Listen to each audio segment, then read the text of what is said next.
Bonjour à tous, au menu de cette édition du week-end, la Dodge Viper ACR, les prix de la Clio RS Trophy et de l'Audi R8, enfin embarqués à bord du TT Club Sport Turbo.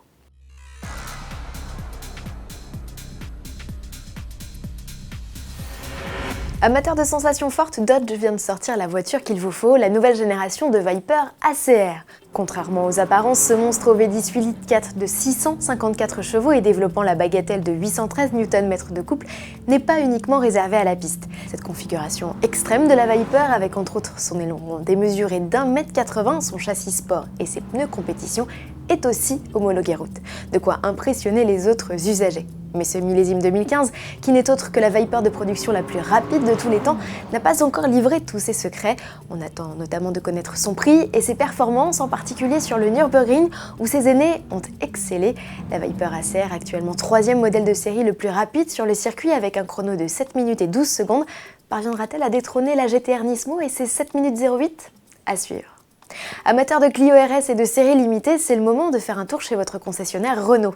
Le constructeur annonce l'arrivée de la RS Trophy. Son prix 28 900 €, soit 3 000 € de plus qu'une classique Clio RS. Ce qui change, la puissance qui passe ici de 200 à 220 chevaux. Le couple qui fait un bond de 40 Nm, le châssis abaissé, les suspensions raffermies et la boîte à double embrayage 30% plus rapide lors des changements de rapport. Côté look, des teintes et des jantes exclusives, mais pas de pack aérodynamique spécifique. Des options demeurent au catalogue comme la caméra de recul à 450 € ou le système de télémétrie embarqué à 250 €.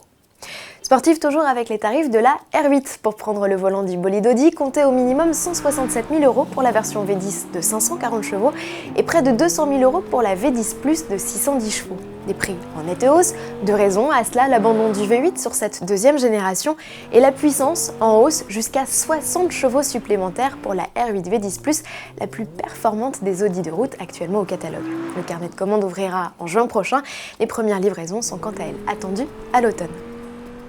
Terminons avec une vidéo du TT Club Sport Turbo. Pour mémoire, ce concept dit bodybuildé, présenté en ce moment même à Wörthersee en Autriche, développe une puissance de 600 chevaux, soit quasi autant que la R8 V10, sans pour autant révéler des chronos exceptionnels. Le 0 à 100 km/h est abattu en 3 secondes 6, quand la V10 Plus, 10 chevaux plus puissante, réclame 4 dixièmes de moins. L'intérêt alors, sa motorisation. Ce concept embarque un 5 cylindres 2 litres 5 TFSI doté d'un turbo et d'un compresseur électrique. À quoi ça sert ? À continuer d'augmenter la pression de charge lorsqu'il y a trop peu d'entraînement via le turbo classique. Bilan au sprint, ce TT Club Sport Turbo serait capable de distancer d'une voiture et demie un véhicule dépourvu de cette innovation. Un dispositif Kodi lancera en série prochainement sur ses diesels pour commencer. Bon week-end à tous et à lundi.